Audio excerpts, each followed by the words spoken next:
Our OHS project for this semester was implementing a proper JavaScript error reporting mechanism for Servo, which is a new browser engine by Mozilla.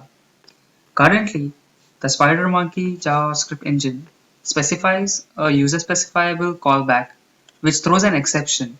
The Rust.mos.js library currently just logs this to the terminal. What we needed in Servo was to have a proper implementation of a proper error reporting algorithm which is based on web browser standards. The first step to do this was to build and install Servo on our local machines. The rest of the part was divided into 6 major components. First was to create the proper error event interface, which includes the error event WebIDF file as well as the corresponding Rust implementation. The second part was to replicate the existing logging error reporter into the script task.rs file. The third part was to get the global object into that function. The fourth part was to create an error event and dispatch it to the window. The fifth part was to implement the remainder of the on error algorithm. And the sixth part, which was kind of parallel to the others, was to implement the whole thing in for the workers as well. Now let us go through each of the steps that we took to achieve the code that we have right now. So once you have built and installed Servo, this is kind of the litmus test to make sure that the Servo that you have built is proper. This is the command which you run, and when you press enter, the screen comes up. If this screen comes up correctly, we know that Servo has built successfully. Step 1 is to create an error event interface. For that, we need two things. One is the error event WebIDF file, and the other thing is the error event.rs, that is the Rust file. Here we'll take a look at the WebIDF file. WebIDF file is nothing but a web description language kind of file which describes the interface that your file or the object will have. Here we have a new error event, as you can see here, and it has these 5 attributes: the message, the file name, the line and the column number, and the error. The next file is the error event.rs file. This is an implementation corresponding to the WebIDL file that we saw before. Here, if you can see, it maps the same structure as the interface that we had. This file also contains the constructor and the implementation of the new method for that error event. This is the constructor, and here is the new event, so the code which gets called when a new object of this kind is created. The next 3 steps are interlinked, so we've made a single function which takes care of all 3.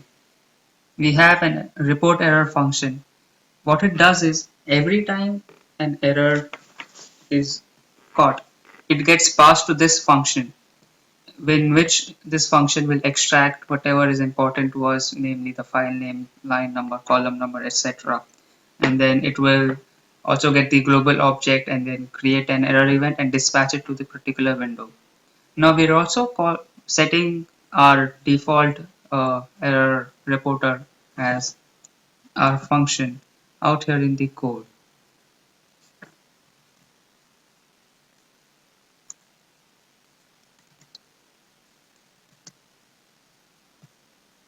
Here, this is the function which sets our function as the error reporter.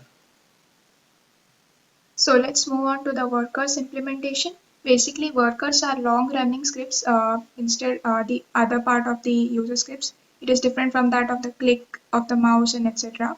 So there might be some errors in the workers scripts as well.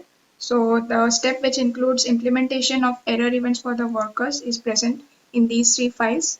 So initially, when there is an error in the worker script, then we've created a worker dispatch error event which dispatches the error to a particular error event which is associated with a worker. So in the script task, I have written this from script worker dispatch error event, which includes all the parameters that are required to initialize an error event object which handles the errors.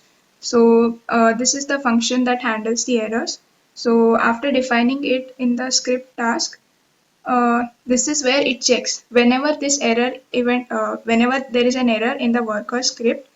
This is where it dispatches a control to a handle error message function, and here all the parameters are initialized, and then it is passed on to this message, to this function handle error message. So this is the handle error message function, which has all the parameters required to initialize an object, as well as the trusted worker address.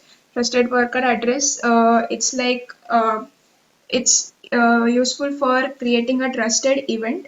So basically, when there is an error, then user event queues a task related to that event, and that event is associated with the worker. So this trusted worker address is that.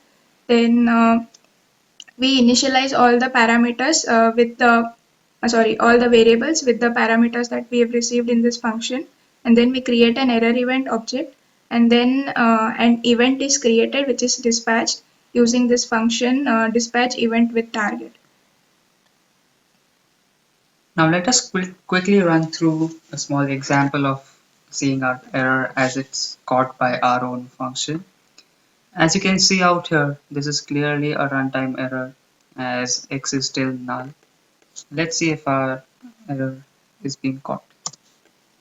When you run the test command for that particular HTML file, it shows that my error was called, which is our function. It also shows the file, the line, as well as the column, and the error message saying it's a type error, can't convert undefined to object.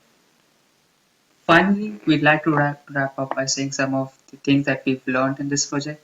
The first one being that we wet our feet into the open source community with a new language. The second is an extensive use of Git and a hands-on experience on it, using all the things like rebasing and reporting and everything that could possibly go wrong and trying to fix it. The third thing being we've known how good the emphasis is on writing clean code and the try principle which we are learning in our course as well. Thanks a lot for listening. Have a nice day.